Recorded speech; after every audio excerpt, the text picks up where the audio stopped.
Bienvenue sur Maison de la prière de la foi. Aujourd'hui, découvrez l'histoire extraordinaire de Ruth, une femme qui a tout perdu, mais dont la fidélité a transformé sa destinée. De veuve étrangère à ancêtre du roi David et de Jésus-Christ lui-même. Son parcours nous révèle une vérité puissante. Quand tout semble fini, Dieu prépare un nouveau commencement. Si vous cherchez l'espoir, cette histoire changera votre perspective. Abonnez-vous et likez pour ne manquer aucun témoignage de foi. Chapitre 1. La tragédie qui précède le miracle. Mes frères et sœurs, installez-vous confortablement, car l'histoire que je m'apprête à vous raconter commence dans les ténèbres les plus profondes. C'est souvent ainsi que Dieu écrit ses plus beaux chapitres, n'est-ce pas? Dans les moments où l'espoir semble avoir disparu, où nos cœurs sont brisés, où nos rêves gisent en poussière à nos pieds. Nous sommes à Bethléem, en Israël, il y a plus de 3000 ans. Le nom même de cette ville signifie « maison du pain ». Mais ironiquement, la famine frappe durement le pays. Imaginez cela. La maison du pain sans pain.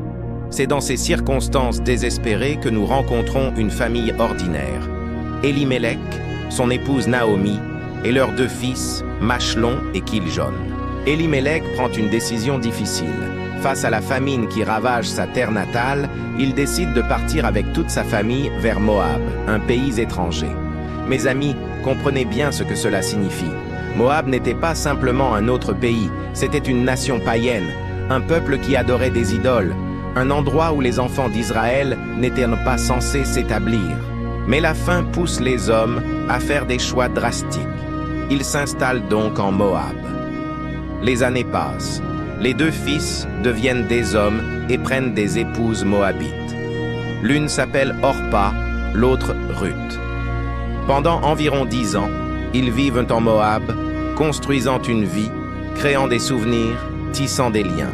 Mais écoutez attentivement ce qui se passe ensuite, car c'est ici que commence la véritable épreuve de foi. D'abord, Elimelech meurt. Naomi perd son mari, le pilier de sa famille, celui qui avait pris la décision courageuse de les emmener à Moab pour survivre. Imaginez sa douleur. Dans une terre étrangère, loin de sa famille, loin de son peuple, elle devient veuve. Dans cette société ancienne, être veuve signifiait perdre sa protection, sa sécurité, son statut social. Mais Naomi est forte. Elle a encore ses 2 fils. Ils sont mariés, ils peuvent prendre soin d'elle. Elle n'est pas complètement seule. Elle peut encore espérer des petits-enfants qui porteront le nom de son mari, qui perpétueront sa lignée. Puis survient l'impensable. Mes frères et sœurs, préparez vos cœurs pour ce qui suit, car c'est d'une tristesse déchirante. Machlon meurt, puis Kiljon meurt. En l'espace de quelques années, Naomi perd non seulement son mari, mais aussi ses 2 fils, ces 2 précieux garçons qu'elle avait portés, nourris, élevés, regardés grandir et se marier. Pouvez-vous imaginer une telle douleur? Pouvez-vous concevoir un tel désespoir? Naomi se retrouve dans un pays étranger, sans mari, sans fils, sans protection, sans ressources, sans avenir apparent.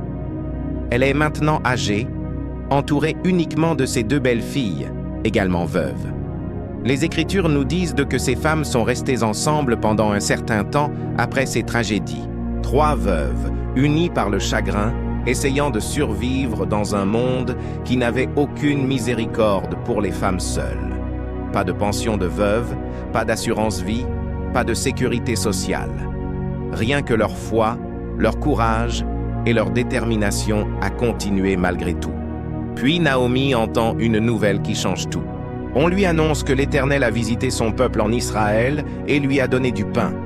La famine est terminée à Bethléem. La maison du pain a de nouveau du pain. C'est comme si Dieu lui envoyait un signal, un appel à rentrer chez elle. Naomi prend alors une décision cruciale. Elle décide de retourner à Bethléem, dans son pays natal, parmi son peuple. Mais regardez sa noblesse d'âme. Elle ne veut pas imposer ce choix à ses belles-filles. Orpa et Ruth sont jeunes encore. Elles peuvent se remarier, refaire leur vie en Moab, parmi leur propre peuple. Naomi les rassemble et leur parle avec une tendresse qui vous fend le cœur. Écoutez ces paroles exactes tirées du livre de Ruth chapitre 1. Allez, retournez chacune à la maison de sa mère. Que l'Éternel use de bonté envers vous, comme vous l'avez fait envers ceux qui sont morts et envers moi. Vous entendez cela? Même dans sa propre détresse, Naomi pense à ses belles filles. Elle reconnaît leur fidélité, leur bonté. Elle les bénit et les encourage à chercher leur propre bonheur. Que l'Éternel vous donne de trouver chacune du repos dans la maison d'un mari, leur dit-elle. Alors elle les embrasse, et toutes trois se mettent à pleurer à haute voix. Imaginez cette scène, 3 femmes qui ont partagé tant de joie et tant de peine, qui se sont soutenues mutuellement à travers les pires épreuves, maintenant obligées de se dire adieu. Les larmes coulent abondamment, car l'amour qu'elles partagent est réel et profond. Orpa et Ruth répondent ensemble « Non, nous retournerons avec toi vers ton peuple. » Quelle loyauté, quelle fidélité! Ces jeunes femmes moabites sont prêtes à tout abandonner pour accompagner leur belle-mère dans un pays qu'elles ne connaissent pas. Mais Naomi insiste. Écoutez sa logique, teintée d'amertume, mais aussi de sagesse pratique. « Retournez, mes filles. Pourquoi viendriez-vous avec moi? Ai-je encore dans mon sein des fils qui puissent devenir vos maris? » Elle fait référence ici à la loi du Lévira, une coutume ancienne selon laquelle un frère devait épouser la veuve de son frère décédé pour perpétuer sa lignée. Puis elle continue avec des paroles qui révèlent la profondeur de son désespoir. « Retournez, mes filles, allez, je suis trop vieille pour me remarier. Et même si je disais, j'ai de l'espérance, même si cette nuit j'appartenais à un homme et que j'enfantasse des fils, attendriez-vous pour cela qu'ils soient grands? Resteriez-vous pour cela sans vous remarier? » Et voici les paroles les plus déchirantes de toutes. « Non, mes filles, car à cause de vous, je suis dans une grande affliction de ce que la main de l'Éternel s'est étendue contre moi. » Mes amis, entendez-vous l'amertume dans ces mots? Naomi, qui signifie agréable ou douce, se sent abandonnée par Dieu lui-même. Elle voit toutes ces tragédies comme une punition divine. Elle porte non seulement sa propre douleur, mais aussi la culpabilité de penser qu'elle entraîne ses belles filles dans son malheur. Face à cette insistance, face à ces arguments si convaincants, que font les 2 jeunes femmes? Elles pleurent encore plus fort. C'est un moment décisif, un carrefour où chacune doit choisir son chemin. Finalement, Orpa embrasse sa belle-mère. C'est un baiser d'adieu. Elle choisit de retourner chez son peuple, vers ses dieux, vers la possibilité d'un nouveau départ en Moab. Et franchement, qui pourrait la blâmer? C'est le choix raisonnable, le choix logique, le choix que probablement la plupart d'entre nous aurions fait dans ces circonstances. Mais Ruth, ah mes frères et sœurs, c'est ici que notre héroïne véritable émerge. Ruth reste là. Elle ne bouge pas. Elle s'accroche à Naomi. Et c'est à ce moment-là que sont prononcées certaines des paroles les plus belles et les plus puissantes de toute la Bible. Naomi lui dit, « Voici, ta belle-sœur est retournée vers son peuple et vers ses dieux. Retourne, comme ta belle-sœur. » Et Ruth répond, « Et je vous demande d'écouter attentivement chaque mot de cette déclaration extraordinaire. Ne me presse pas de te laisser, de retourner loin de toi. Où tu iras, j'irai. Où tu demeureras, je demeurerai. Ton peuple sera mon peuple, et ton Dieu sera mon Dieu. Où tu mourras, je mourrai, et j'y serai enterré.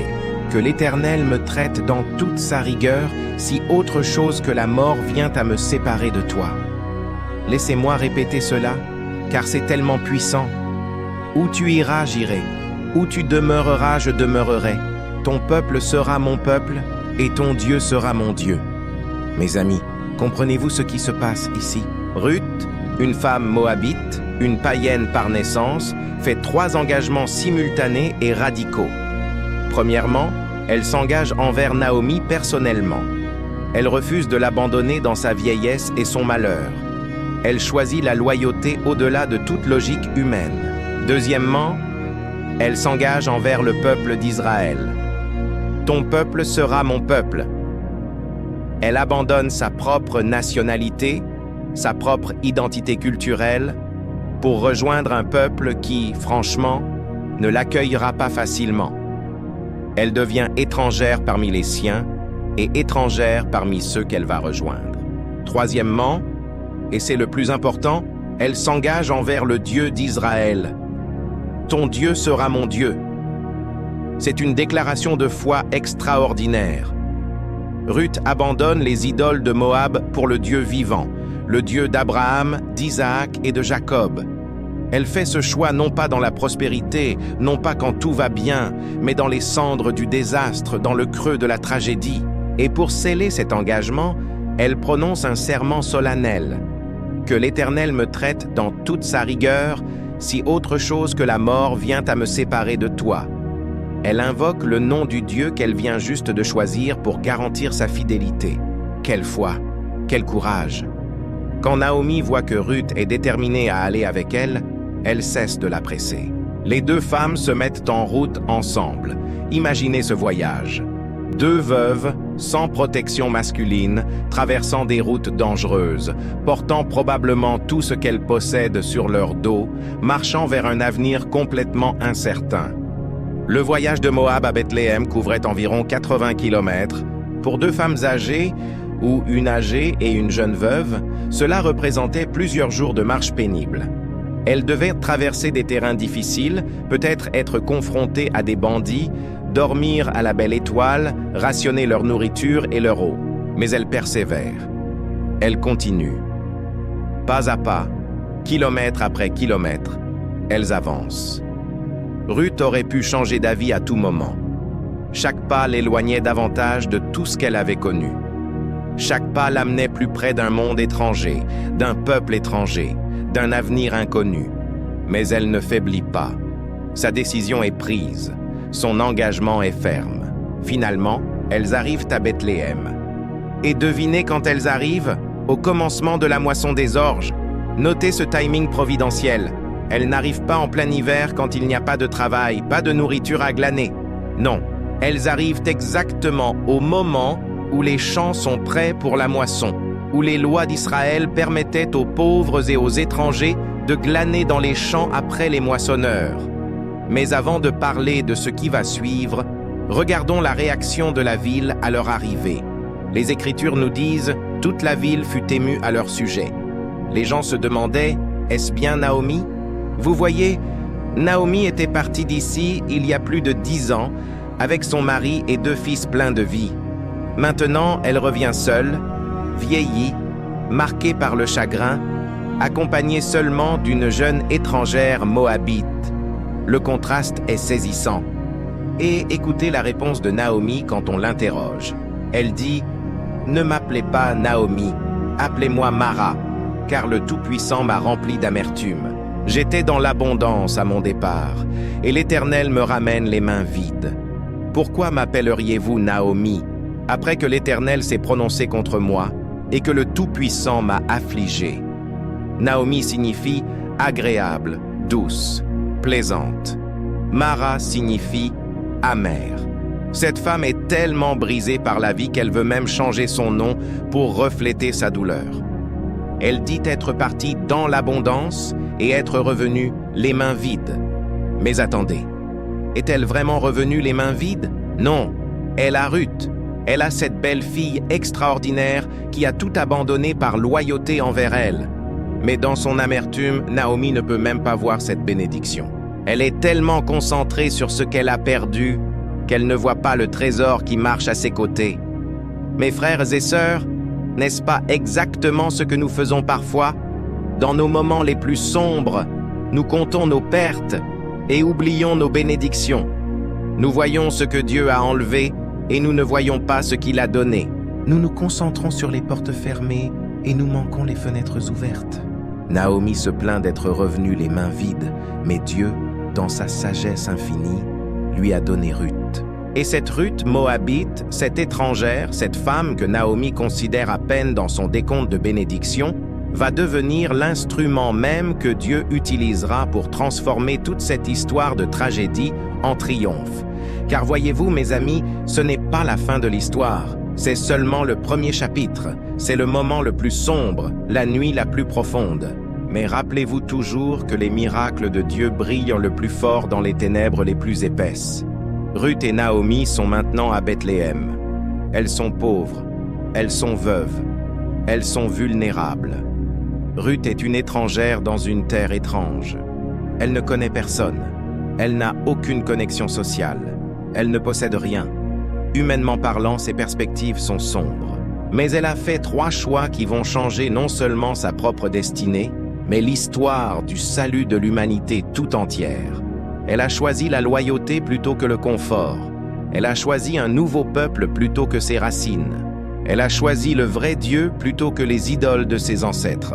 Et maintenant, alors que le premier chapitre se termine, Ruth et Naomi sont à Bethléem, au début de la moisson des orges. L'air est probablement parfumé par les champs mûrs. Les moissonneurs sont dans les champs.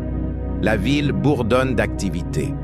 Et quelque part dans cette ville, sans qu'aucune des 2 femmes ne le sache encore, se trouve un homme nommé Boaz, un homme riche et influent, un parent de la famille de Naomi, un homme qui va jouer un rôle crucial dans ce qui va suivre. Mais cela, mes frères et sœurs, c'est pour le prochain chapitre. Car l'histoire de Ruth nous enseigne quelque chose de fondamental sur le caractère de Dieu. Il prend nos fins et il en fait des commencements. Il prend nos tragédies et il les transforme en triomphe. Il prend nos vallées de larmes et il les change en sources de bénédiction. Si vous traversez actuellement votre propre vallée de larmes, si vous vous sentez comme Naomi, amère, vidée, abandonnée, rappelez-vous que Dieu écrit souvent ses plus beaux chapitres après les pages les plus sombres. Votre chapitre actuel n'est pas votre histoire finale. Mes amis, si cette histoire touche votre cœur, si vous voulez voir comment Dieu va transformer le désespoir de Ruth et Naomi en une histoire de rédemption extraordinaire, abonnez-vous à Maison de la prière de la foi et activez la cloche de notification. Mettez un like sur cette vidéo pour que d'autres personnes qui ont besoin d'espoir puissent la découvrir. Partagez dans les commentaires si vous traversez votre propre vallée et que vous avez besoin de prière. Le meilleur reste à venir. Chapitre 2. La providence divine dans les champs de Boaz. Mes bien-aimés, nous voici maintenant au cœur de cette histoire extraordinaire. Si le premier chapitre nous a montré la tragédie, le deuxième chapitre va nous révéler comment Dieu orchestre les détails les plus infimes de nos vies pour accomplir ses plans glorieux. Ruth et Naomi sont maintenant installées à Bethléem. Elles vivent dans une petite maison modeste, probablement une propriété qui appartenait autrefois à Elimelech. Mais avoir un toit au-dessus de sa tête ne suffit pas. Il faut manger. Il faut survivre. Ces 2 femmes n'ont aucune source de revenus, aucun homme pour subvenir à leurs besoins, aucune richesse mise de côté. Mais Dieu, dans sa sagesse infinie, avait déjà prévu une solution. Dans la loi de Moïse, l'Éternel avait institué une disposition merveilleuse pour les pauvres, les veuves, les orphelins et les étrangers. Cette loi s'appelait le droit de glanage. Écoutez ce que dit Lévitique chapitre 19, versets 9-10. Quand vous ferez la moisson dans votre pays, tu laisseras un coin de ton champ sans le moissonner, et tu ne ramasseras pas ce qui reste à glaner. Tu ne cueilleras pas non plus les grappes restées dans ta vigne, et tu ne ramasseras pas les grains qui en seront tombés. Tu abandonneras cela aux pauvres et à l'étranger. Vous voyez la bonté de Dieu. Il avait déjà légiféré pour que les plus vulnérables de la société puissent manger. Les propriétaires terriens devaient laisser les bords de leurs champs non moissonnés et tout ce qui tombait pendant la moisson devait être laissé pour que les pauvres puissent le ramasser. C'était un système de dignité, pas de charité humiliante. Les pauvres devaient travailler pour leur nourriture en glanant derrière les moissonneurs, mais ils avaient le droit légal de le faire. C'est donc dans ce contexte que Ruth prend une initiative remarquable. Écoutez attentivement les Écritures. Ruth la Moabite dit à Naomi, « Laisse-moi, je te prie, aller glaner des épis dans le champ de celui aux yeux duquel je trouverai grâce. » Remarquez plusieurs choses ici, mes amis. Premièrement, Ruth ne reste pas assise à se lamenter sur son sort. Elle ne tombe pas dans le découragement ou l'apitoiement. Non, elle prend l'initiative. Elle est prête à travailler, même si ce travail est humble, même si c'est le travail des plus pauvres parmi les pauvres. Deuxièmement, notez son humilité. Celui aux yeux duquel je trouverai grâce. Elle ne présume de rien. Elle ne revendique aucun droit. Elle sait qu'elle est étrangère, qu'elle est moabite, que certains pourraient la rejeter ou la mépriser. Elle espère simplement trouver quelqu'un d'assez bon pour la laisser glaner dans son champ. Troisièmement, voyez sa considération pour Naomi. Elle demande la permission, elle respecte sa belle-mère, et elle veut alléger le fardeau de Naomi en pourvoyant pour elles deux. Naomi répond simplement « Va, ma fille ». Elle est probablement trop âgée, trop fatiguée, trop brisée pour aller elle-même. Mais elle envoie Ruth avec sa bénédiction. Et maintenant, mes frères et sœurs, préparez-vous à voir la main invisible de Dieu à l'œuvre. Écoutez ce que disent les Écritures et écoutez très attentivement chaque mot. Elle alla glaner dans un champ, derrière les moissonneurs. Et il se trouva par hasard que la pièce de terre appartenait à Boaz, qui était de la famille d'Elimelech. Il se trouva par hasard. Ah, mes amis, il n'y a pas de hasard dans les voies de Dieu. Ce que l'homme appelle hasard, coïncidence, chance, Dieu l'appelle providence. Ce que nous voyons comme accident, Dieu l'a orchestré depuis le commencement. Ruth ne connaissait pas Boaz. Elle ne savait probablement même pas qu'il existait. Elle sort simplement ce matin-là, espérant trouver un champ où quelqu'un la laissera glaner. Bethléem était une petite ville, mais il y avait plusieurs champs, plusieurs propriétaires terriens. Ruth aurait pu se retrouver dans n'importe quel champ, mais par hasard, par la providence divine, elle aboutit dans le champ de Boaz. Et qui est Boaz? Oh, laissez-moi vous le présenter car c'est un personnage crucial. Les Écritures nous disent que Boaz était un homme puissant et riche. Le terme hébreu utilisé ici, Gibor Hayil, signifie littéralement un homme de grande valeur, un homme de substance, un homme de caractère noble. Ce n'est pas simplement sa richesse qui est soulignée, mais sa valeur morale, son intégrité, sa réputation. De plus, Boaz était un parent de la famille d'Elimelech, le défunt mari de Naomi.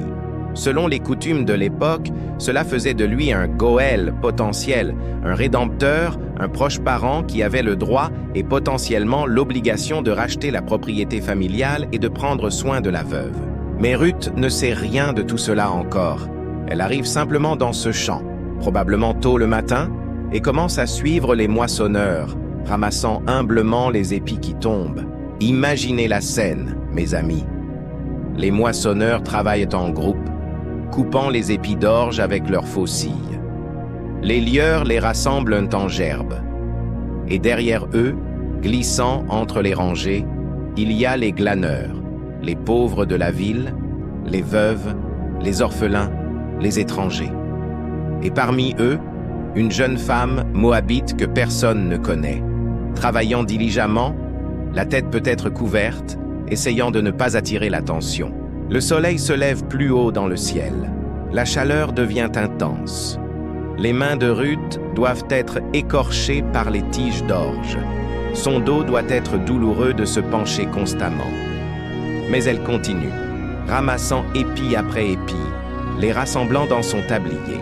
Et puis, quelque chose se passe. Boaz lui-même arrive dans le champ.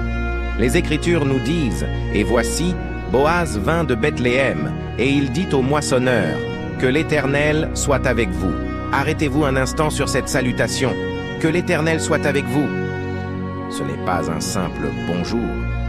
C'est une bénédiction. Cela nous montre immédiatement le caractère de cet homme. Il ne crie pas des ordres. Il ne traite pas ses employés comme des esclaves. Il les salue avec une bénédiction divine. Et les moissonneurs répondent « Que l'Éternel te bénisse ». Vous voyez la relation de respect mutuel.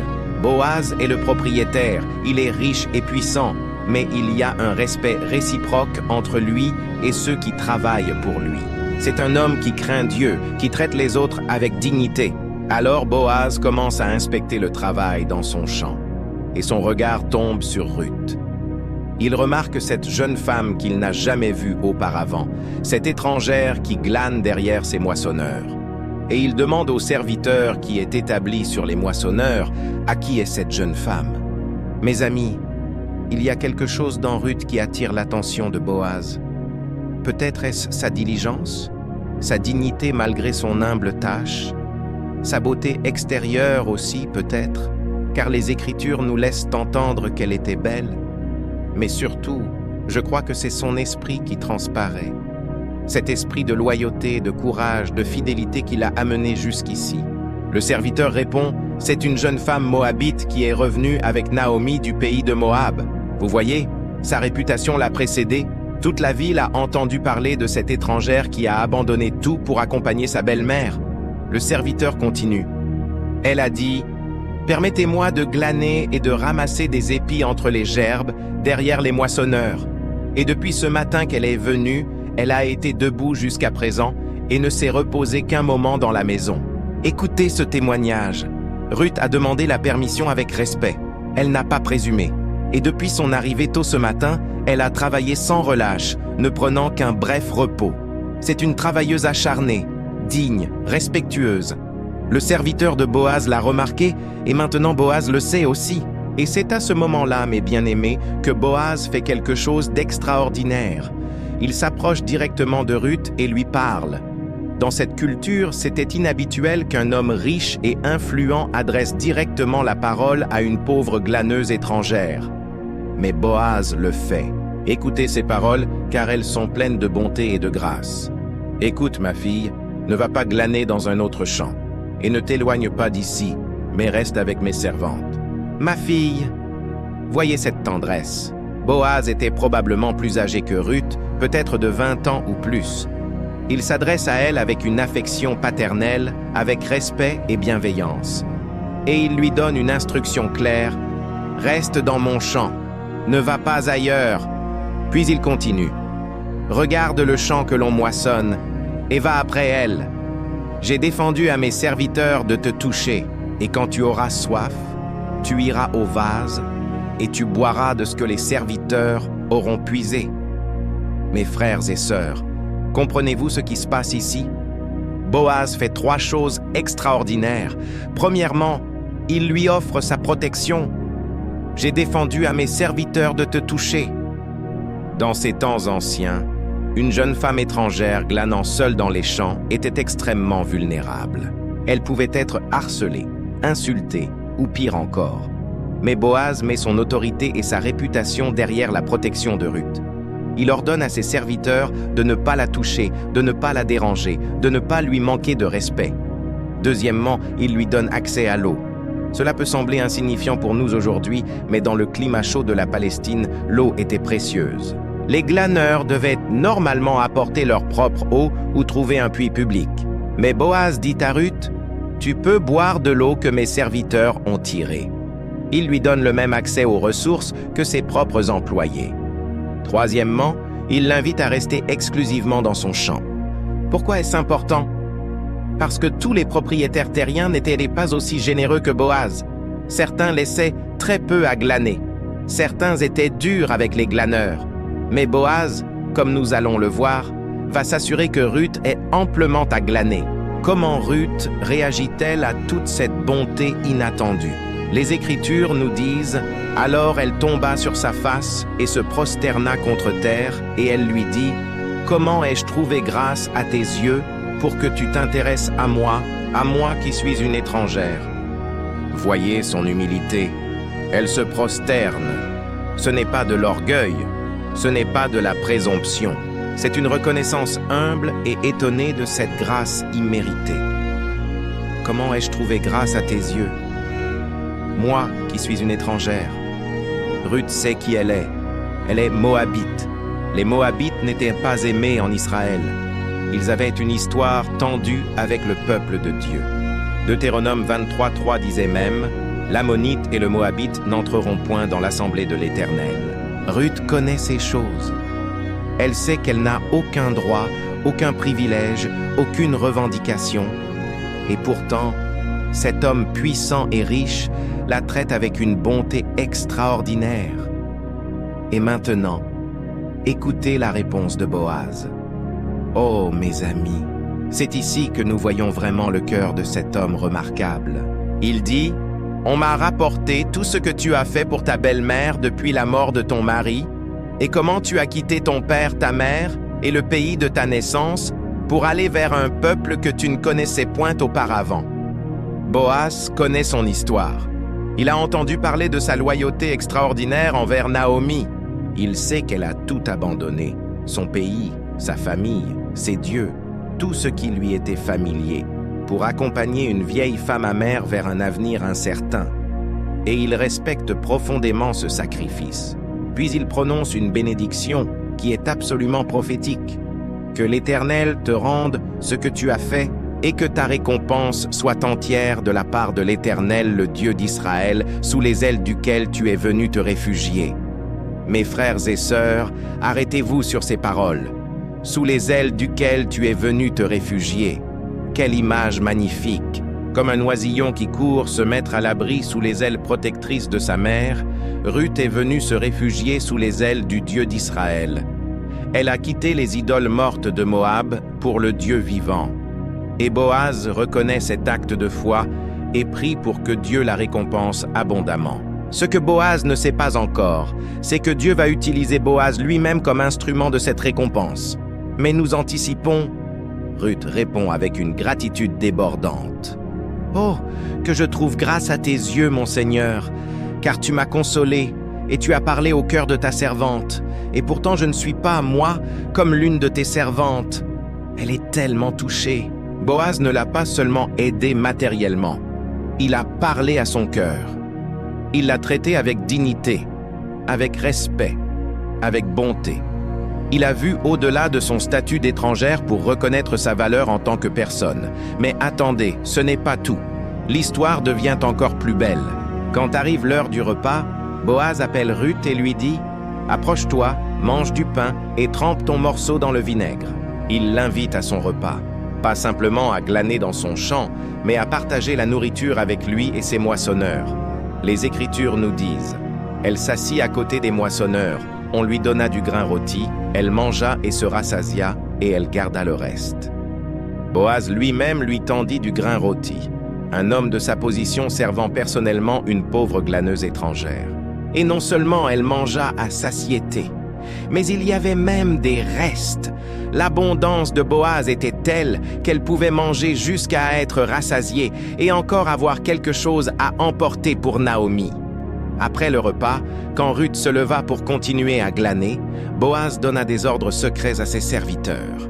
Écoutez ces instructions extraordinaires, qu'elle glane aussi entre les gerbes, et ne l'inquiétez pas, et même vous ôterez pour elle des gerbes quelques épis, que vous la laisserez glaner, sans lui faire de reproches. Vous comprenez ce que Boaz fait ici?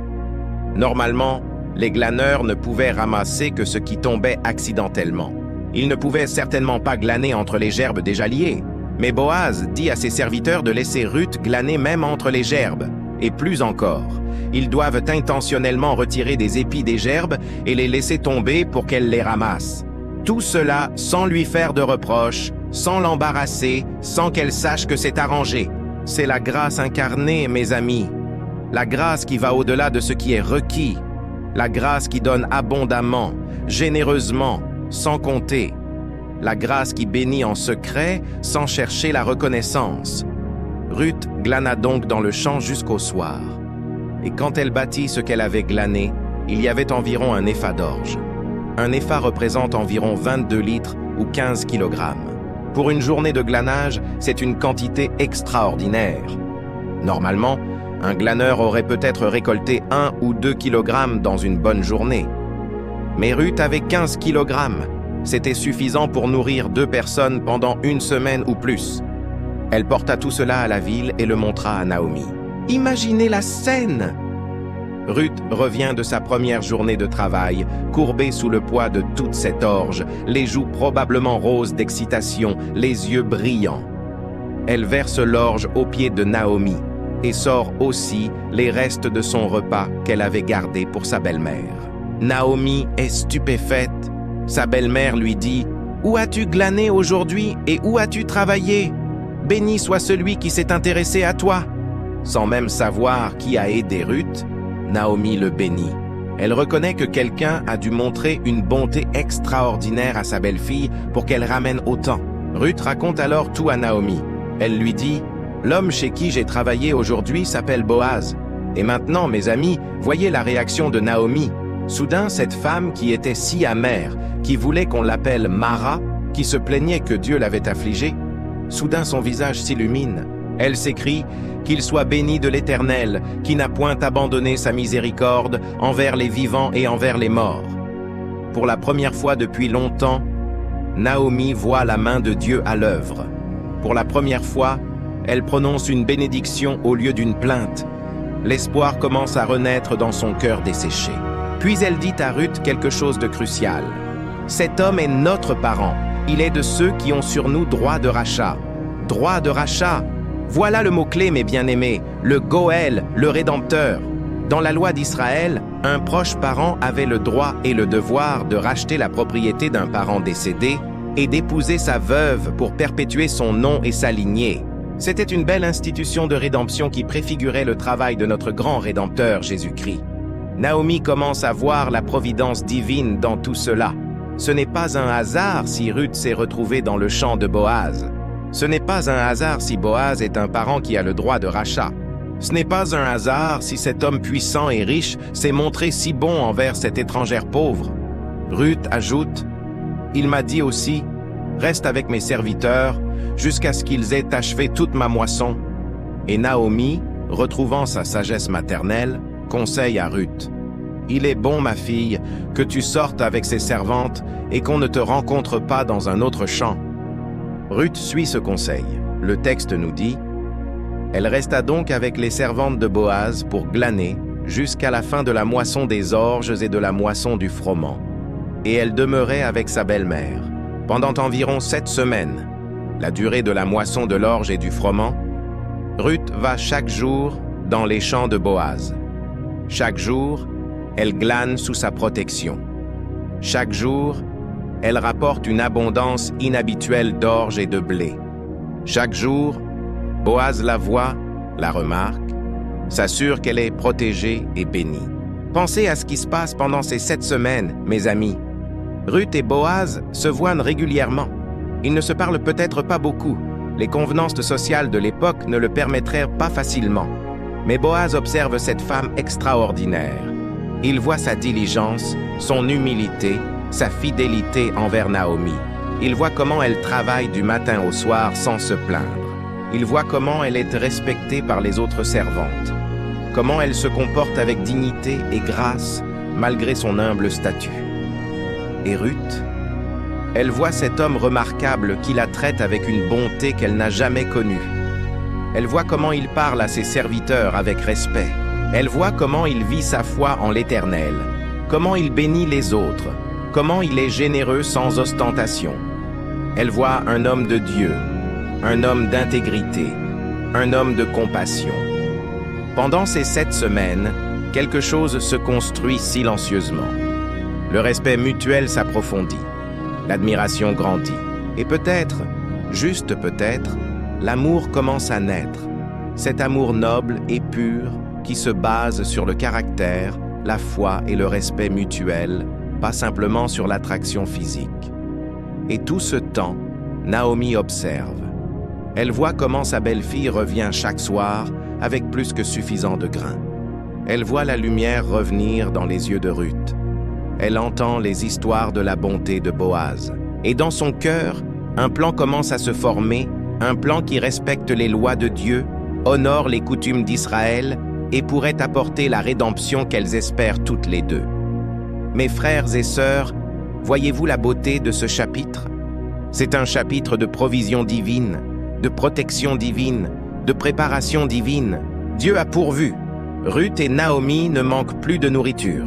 Elles ont suffisamment pour manger et mettre de côté. Dieu a utilisé sa propre loi, le droit de glanage et un homme pieux, Boaz, pour subvenir à leurs besoins. Dieu a protégé. Dans un monde où les femmes seules étaient vulnérables, où une étrangère aurait pu être méprisée ou maltraitée, Dieu a mis Ruth sous la protection d'un homme puissant et bon qui a ordonné qu'on la respecte. Dieu a préparé. Pendant ces 7 semaines de moisson, Dieu prépare le terrain pour quelque chose de beaucoup plus grand qu'un simple soulagement de la pauvreté. Il prépare une rédemption complète, une restauration totale, une bénédiction qui dépassera les rêves les plus fous de Ruth et Naomi. Et tout cela, Dieu le fait à travers des moyens ordinaires. Il n'envoie pas d'ange du ciel. Il ne fait pas pleuvoir la manne. Il utilise une loi existante, un champ d'orge, un homme pieux et la diligence d'une femme fidèle. C'est ainsi que Dieu travaille souvent, non pas par des miracles spectaculaires, mais par la providence ordinaire qui guide les détails de nos vies quotidiennes. Ruth était partie ce matin-là, ne sachant pas dans quel champ elle allait glaner. Elle n'avait aucun plan, aucune stratégie, aucune connexion. Elle avait simplement sa foi dans le Dieu d'Israël, sous les ailes duquel elle s'était réfugiée, et sa détermination à travailler dur pour subvenir aux besoins de sa belle-mère et d'elle-même. Et Dieu avait tout arrangé d'avance. Il avait préparé Boaz, un homme juste qui vivait selon la loi de Dieu. Il avait fait en sorte que Boaz soit un parent de la famille, un goël potentiel. Il avait arrangé que la moisson commence exactement au moment de leur arrivée. Il avait dirigé les pas de Ruth vers le champ précis où elle devait être. Mes bien-aimés, c'est la même chose pour vous et moi. Quand nous nous réfugions sous les ailes du Dieu Tout-Puissant, quand nous lui faisons confiance et marchons dans l'obéissance, il dirige nos pas. Il peut sembler que nous marchons au hasard, que nous faisons des choix aléatoires, mais en réalité, c'est lui qui orchestre chaque détail. Proverbe 16:9 dit « Le cœur de l'homme médite sa voie, mais c'est l'Éternel qui dirige ses pas. » Ruth pensait simplement aller glaner dans un champ. Elle ne savait pas que Dieu la dirigeait vers sa destinée. Elle ne savait pas que ce jour qui semblait ordinaire était en fait le pivot sur lequel toute sa vie allait tourner. Combien de fois avons-nous, nous aussi, vécu des moments qui semblaient ordinaires, mais qui étaient en fait divins? Combien de hasards dans nos vies étaient en réalité la main invisible de Dieu nous guidant vers sa volonté parfaite? Et remarquez aussi ceci. La fidélité de Ruth envers Naomi l'a mise sur le chemin de sa propre bénédiction. Elle n'est pas venue en Israël pour trouver un mari. Elle est venue par loyauté envers sa belle-mère. Elle n'est pas allée glaner pour attirer l'attention d'un homme riche. Elle est allée glaner pour nourrir sa belle-mère. Ses motivations étaient pures, altruistes, nobles. Et c'est précisément cette pureté de caractère qui a attiré l'attention de Boaz. Mes frères et sœurs, quand nous faisons ce qui est juste pour les bonnes raisons, Dieu s'occupe des résultats. Quand nous servons fidèlement là où nous sommes, Dieu nous élève en son temps. Quand nous honorons nos engagements même dans les moments difficiles, Dieu nous honore d'une manière que nous ne pourrions jamais imaginer. Ruth avait tout perdu. Son mari, son pays, sa famille, sa sécurité, mais elle avait gardé son intégrité, sa foi, sa loyauté. Et maintenant, à la fin de ce deuxième chapitre, elle a retrouvé la provision, la protection, et elle est sur le chemin de la rédemption complète. Naomi avait tout perdu et s'était déclarée amère, les mains vides. Mais maintenant, sa maison a de nouveau de la nourriture, sa belle-fille bien-aimée est protégée, et l'espoir, cet espoir précieux qu'elle pensait avoir perdu à jamais, commence à germer de nouveau dans son cœur. Et Boaz. Ah, Boaz ne sait pas encore quel rôle crucial il va jouer dans cette histoire. Il pense simplement faire ce qui est juste en étant bon envers une pauvre étrangère. Il ne sait pas que Dieu l'a préparé depuis toujours pour être le rédempteur de Ruth et Naomi. Il ne sait pas que son nom sera inscrit dans les pages de l'Écriture sainte pour toujours, qu'il sera l'arrière-arrière-grand-père du roi David et donc un ancêtre du Messie lui-même. Voyez-vous comment Dieu tisse tous les fils ensemble, comment il transforme la tragédie en triomphe, comment il fait que toutes choses concourent au bien de ceux qui l'aiment. Le chapitre 2 du livre de Ruth est un chapitre d'espoir restauré, de provision miraculeuse et de préparation divine. C'est le chapitre qui nous montre que même quand nous ne voyons pas le chemin devant nous, Dieu le voit. Même quand nous pensons que nous marchons au hasard, Dieu dirige nos pas. Même quand tout semble perdu, Dieu prépare notre rédemption. Si vous êtes dans une saison où vous ne voyez pas comment les choses vont s'arranger, rappelez-vous Ruth glanant dans le champ. Elle ne savait pas que chaque épi qu'elle ramassait la rapprochait de sa destinée. Elle ne savait pas que chaque pas humble qu'elle faisait dans ce champ d'orge était un pas vers son miracle. Elle travaillait simplement fidèlement, jour après jour, faisant ce qu'elle pouvait faire, laissant Dieu s'occuper de ce qu'elle ne pouvait pas faire. Et c'est exactement ce que nous devons faire, mes bien-aimés. Nous devons être fidèles dans les petites choses, dans les tâches quotidiennes, dans les responsabilités ordinaires. Nous devons continuer à avancer même quand nous ne voyons pas toute l'image. Nous devons faire confiance à Dieu pour les détails que nous ne pouvons pas contrôler. Ruth ne contrôlait pas dans quel champ elle allait se retrouver, mais elle contrôlait son attitude, son éthique de travail, son caractère. Et c'est sur ces choses que Dieu a construit son miracle. Vous ne contrôlez peut-être pas toutes vos circonstances. Vous ne pouvez peut-être pas changer certaines situations dans lesquelles vous vous trouvez, mais vous pouvez contrôler votre fidélité. Vous pouvez contrôler votre intégrité. Vous pouvez contrôler votre attitude. Vous pouvez contrôler comment vous traitez les autres. Et c'est sur ces fondations que Dieu construira votre miracle. Regardez aussi comment Dieu a utilisé la réputation de Ruth. Boaz avait entendu parler d'elle avant même de la rencontrer. Sa loyauté envers Naomi avait fait le tour de Bethléem. Les gens parlaient de cette étrangère extraordinaire qui avait tout abandonné pour accompagner sa belle-mère. Et cette réputation a ouvert des portes pour elle. Mes frères et sœurs, votre réputation vous précède. La façon dont vous traitez les autres, la façon dont vous honorez vos engagements, la façon dont vous vivez votre foi. Tout cela construit une réputation qui peut ouvrir ou fermer des portes. Ruth n'a jamais cherché la reconnaissance. Elle a simplement fait ce qui était juste. Mais Dieu s'est assuré que sa fidélité ne passe pas inaperçue. Et maintenant, pensez à la générosité de Boaz. Il aurait pu simplement permettre à Ruth de glaner comme la loi l'exigeait. C'était déjà un acte de bonté. Mais Boaz va au-delà de ce qui est requis. Il lui offre protection, eau, nourriture, et il ordonne même à ses serviteurs de laisser tomber intentionnellement des épis pour elle. C'est l'image parfaite de la grâce de Dieu, mes amis. Dieu ne nous donne pas simplement ce que nous méritons. Il ne nous donne pas simplement ce que la loi exige. Il va au-delà. Il nous comble. Il verse sur nous des bénédictions débordantes. Il nous donne une bonne mesure, serrée, secouée et qui déborde. Ruth méritait peut-être de pouvoir glaner selon la loi, mais Boaz lui a donné tellement plus. De même, nous méritions peut-être le jugement selon la loi de Dieu. Mais Dieu nous a donné la grâce. Il nous a donné le salut. Il nous a donné la vie éternelle. Il nous a adoptés dans sa famille. Il a fait de nous des héritiers de son royaume. Et remarquez que Boaz bénit Ruth en secret aussi. Il dit à ses serviteurs de laisser tomber des épis pour elle, sans lui faire de reproches, sans qu'elle sache que c'est arrangé. Il veut qu'elle ait l'abondance, sans être embarrassée, sans se sentir comme une mendiante. C'est ainsi que Dieu nous bénit souvent. Combien de fois nous a-t-il bénis en secret? Combien de dangers a-t-il détournés de notre chemin sans que nous le sachions? Combien de provisions a-t-il arrangées sans que nous voyions sa main? Combien de portes a-t-il ouvertes ou fermées pour nous conduire sur le bon chemin? Nous ne voyons souvent que la surface des choses. Nous voyons le résultat final.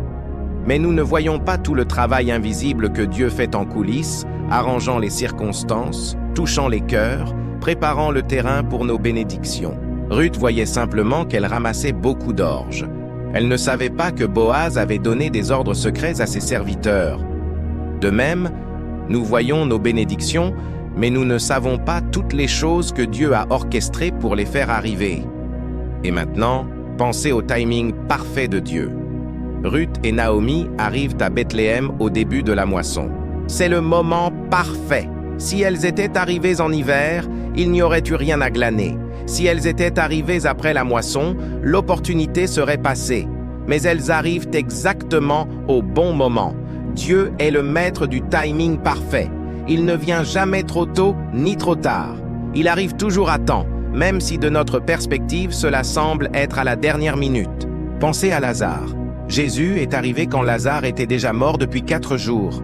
Tout le monde pensait qu'il était en retard, mais il était exactement à l'heure pour accomplir un miracle encore plus grand. Si vous attendez un miracle, si vous priez pour une percée, si vous espérez une délivrance, ne perdez pas courage si cela semble prendre du temps. Dieu travaille selon son calendrier parfait, il prépare toutes les pièces du puzzle, il arrange toutes les circonstances. Et quand le moment sera exactement parfait, votre bénédiction arrivera. Ruth a attendu toute sa vie pour ce moment. Elle a traversé le mariage, la perte, le deuil, l'incertitude, le déracinement. Mais tout cela la préparait pour ce moment précis où elle entrerait dans le champ de Boaz et où sa vie serait transformée à jamais. Peut-être que tout ce que vous avez traversé, toutes les épreuves, toutes les déceptions, toutes les luttes, était une préparation pour votre moment de percée. Peut-être que Dieu vous formait, vous façonnait, développant en vous le caractère dont vous aurez besoin pour gérer la bénédiction qui vient. Ruth a été formée par l'adversité. Elle a appris l'humilité, la fidélité, la persévérance, le travail acharné. Ses qualités de caractère l'ont préparée pour devenir l'épouse d'un homme comme Boaz, pour devenir une matriarche en Israël, pour devenir l'ancêtre de rois. Si Dieu lui avait donné cette bénédiction trop tôt, avant qu'elle soit prête, cela aurait pu la détruire plutôt que la bénir. Mais maintenant, après tout ce qu'elle a traversé, elle est prête. Son caractère est formé. Sa foi est testée et prouvée. Elle peut recevoir et gérer les bénédictions que Dieu est prêt à déverser sur elle. De même, mes amis, si votre bénédiction semble tarder, c'est peut-être parce que Dieu vous prépare pour quelque chose de plus grand que ce que vous imaginez. Il développe en vous les qualités dont vous aurez besoin. Il vous façonne en un vase digne de recevoir sa gloire. Regardez aussi comment ce chapitre nous montre l'importance du travail fidèle. Ruth ne s'est pas assise à attendre un miracle. Elle est sortie travailler. Elle a fait ce qu'elle pouvait faire et Dieu a fait ce qu'elle ne pouvait pas faire. C'est un principe crucial, mes bien-aimés. La foi sans les œuvres est morte. Nous devons prier comme si tout dépendait de Dieu et travailler comme si tout dépendait de nous. Nous devons combiner la prière avec l'action, la foi avec l'effort, la confiance en Dieu avec la responsabilité personnelle. Ruth priait le Dieu d'Israël, mais elle ne restait pas à la maison à prier seulement. Elle sortait dans les champs et travaillait du lever au coucher du soleil. Et c'est dans son travail fidèle que Dieu a orchestré sa rencontre avec Boaz. Si vous attendez que Dieu fasse quelque chose dans votre vie, posez-vous cette question. Qu'est-ce que je peux faire de mon côté? Cherchez-vous un emploi? Alors priez, mais envoyez aussi des CV. Voulez-vous améliorer vos relations? Alors priez, mais faites aussi des efforts pour communiquer mieux. Désirez-vous la croissance spirituelle? Alors priez, mais lisez aussi la parole et mettez-la en pratique. Dieu honore la foi active, pas la foi passive. Il bénit ceux qui combinent la prière avec l'action, la confiance avec l'effort, l'espérance avec le travail. Et finalement, voyez comment ce chapitre transforme Naomi. Au début, elle était amère, désespérée, convaincue que Dieu l'avait abandonnée. Mais maintenant, quand elle apprend que Boaz a été bon envers Ruth, elle s'écrie « Qu'il soit béni de l'Éternel, qui n'a point abandonné sa miséricorde !» L'espoir revient, la joie commence à remplacer l'amertume, la foi remplace le désespoir. Pourquoi? Parce qu'elle voit Dieu à l'œuvre. Elle voit sa providence, elle voit sa bonté. Mes frères et sœurs, parfois nous avons besoin de voir ne serait-ce qu'une petite bénédiction pour raviver notre foi. Nous avons besoin de voir une seule évidence de la bonté de Dieu pour nous rappeler qu'il ne nous a pas abandonnés. Nous avons besoin d'un seul signe de sa présence pour rallumer l'espoir dans nos cœurs. Pour Naomi, ce signe était les 15 kilogrammes d'orge que Ruth a rapportés à la maison. Et la nouvelle de la bonté de Boaz. C'était suffisant pour briser la croûte d'amertume qui s'était formée autour de son cœur et laisser l'espoir germer de nouveau. Quel est votre signe aujourd'hui? Quelle évidence de la bonté de Dieu pouvez-vous voir dans votre vie, même au milieu des difficultés? Peut-être est-ce petit, une provision inattendue, une parole d'encouragement, une porte qui s'ouvre, une prière exaucée. Ne le minimisez pas. Laissez-le raviver votre foi. Laissez-le vous rappeler que Dieu est à l'œuvre, même quand vous ne voyez pas tout le tableau. Ce deuxième chapitre du livre de Ruth nous enseigne des vérités profondes sur le caractère de Dieu et sur comment il travaille dans nos vies. Il pourvoit à nos besoins, souvent de manières inattendues et à travers des personnes que nous ne connaissions pas. Il nous protège, même quand nous sommes vulnérables, en mettant des personnes de bien sur notre chemin. Il dirige nos pas, même quand nous pensons marcher au hasard, vers les endroits où nous devons être. Il utilise notre fidélité dans les petites choses pour nous préparer aux grandes bénédictions. Il va toujours au-delà de ce qui est requis, nous donnant la grâce abondante plutôt que simplement ce que nous méritons. Il travaille en coulisses, arrangeant des circonstances que nous ne voyons même pas. Il respecte son timing parfait, nous bénissant exactement au bon moment. Il honore le travail fidèle combiné avec la foi sincère. Il peut transformer notre amertume en joie et notre désespoir en espoir. Ruth est entrée dans ce champ comme une pauvre glaneuse étrangère. Elle en sort sous la protection d'un homme puissant, avec une provision abondante, et sur le chemin d'une destinée qui dépassera ses rêves les plus fous. Naomi a commencé ce chapitre amer et désespéré. Elle le termine avec l'espoir renaissant dans son cœur et la reconnaissance que Dieu n'a pas abandonné sa miséricorde. Boaz a commencé ce chapitre comme un riche propriétaire terrien faisant simplement son travail.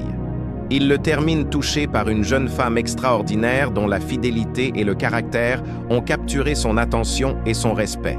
Et nous, comment finirons-nous notre chapitre actuel? Cela dépend de nos choix. Choisirons-nous la fidélité comme Ruth? Choisirons-nous de travailler diligemment, même dans l'humilité? Choisirons-nous de faire confiance à Dieu pour diriger nos pas? Choisirons-nous de voir sa main à l'œuvre même dans les petites bénédictions?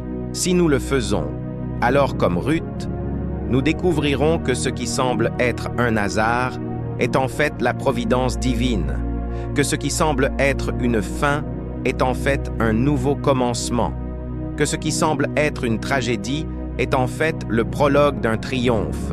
Le chapitre 2 du livre de Ruth se termine avec Ruth continuant à glaner dans les champs de Boaz pendant 7 semaines, demeurant avec sa belle-mère fidèle et patiente. Elle ne sait pas encore tout ce que Dieu prépare. Elle fait simplement ce qu'elle doit faire, jour après jour, laissant Dieu écrire le reste de l'histoire. Et quelle histoire il va écrire! Mais cela, mes bien-aimés, c'est pour un autre chapitre, car l'histoire de Ruth n'est pas terminée. Le meilleur est encore à venir. La rédemption complète approche. L'histoire d'amour la plus belle de l'Ancien Testament est sur le point de se déployer. Mais pour l'instant, retenez ceci. Quand vous êtes fidèle dans votre champ, quel qu'il soit, Dieu arrange des rencontres divines. Quand vous travaillez avec intégrité et humilité, Dieu vous remarque et vous honore. Quand vous faites confiance à sa providence même dans l'incertitude, il dirige vos pas vers votre destinée. Ruth ne savait pas que ce matin-là, quand elle est sortie pour glaner, elle marchait vers sa destinée. Elle ne savait pas que le champ où elle se trouvait par hasard était exactement là où Dieu voulait qu'elle soit. Elle ne savait pas que l'homme qui allait lui montrer de la bonté deviendrait son rédempteur. De même, vous ne savez pas ce que Dieu est en train d'arranger pour vous en ce moment même. Vous ne savez pas quelle rencontre divine il prépare. Vous ne savez pas quelle porte il est sur le point d'ouvrir. Vous ne savez pas quel miracle il est en train d'orchestrer. Alors, continuez à marcher fidèlement. Continuez à faire ce que vous savez être juste. Continuez à faire confiance même quand vous ne voyez pas le chemin complet. Car Dieu est à l'œuvre, arrangeant, préparant, orchestrant votre percée. Votre champ de Boaz vous attend. Votre rencontre divine approche. Votre rédemption est en route. Ne perdez pas courage. Ne perdez pas la foi. Le même Dieu qui a dirigé Ruth vers le champ de Boaz dirige vos pas aujourd'hui. Et rappelez-vous toujours, ce que l'homme appelle hasard, Dieu l'appelle providence. Ce que nous voyons comme coïncidence, Dieu l'a planifié de toute éternité. Ce que nous pensons être un accident heureux, Dieu l'a orchestré avec amour et précision. Il n'y a pas de hasard dans le royaume de Dieu. Il n'y a que la providence divine, l'amour infini et les plans parfaits d'un Père céleste qui prend soin de ses enfants et qui transforme leurs tragédies en triomphe. Soyez bénis, mes frères et sœurs, Que l'histoire de Ruth dans le champ de Boaz vous inspire à faire confiance à Dieu dans votre propre saison de glanage, que vous puissiez voir sa main à l'œuvre même dans les détails les plus ordinaires de votre vie, et que vous ayez la patience d'attendre son timing parfait pour votre miracle, car il vient, votre miracle. Il approche, votre percée. Elle est en route, votre bénédiction. Dieu n'a pas oublié. Il n'est pas en retard. Il est exactement à l'heure, préparant pour vous quelque chose de plus grand et de plus beau que tout ce que vous pourriez demander ou imaginer. Restez fidèles, restez patients, restez dans votre champ, car votre Boaz vient, votre Rédempteur approche, votre destinée vous attend. Mes bien-aimés de Maison de la prière de la foi, si cette histoire de providence divine et de fidélité récompensée touche votre cœur, si vous voyez maintenant comment Dieu peut transformer vos moments les plus sombres en bénédictions extraordinaires, alors abonnez-vous pour ne pas manquer la suite de cette histoire miraculeuse. Mettez un like pour encourager d'autres personnes qui ont besoin de croire que Dieu prépare leur percée en ce moment même. Et partagez dans les commentaires, dans quel champ êtes-vous en train de glaner aujourd'hui? Où avez-vous besoin de voir la providence de Dieu à l'œuvre? Nous prions avec vous et pour vous. Le meilleur reste à venir, frères et sœurs. Que Dieu vous bénisse abondamment.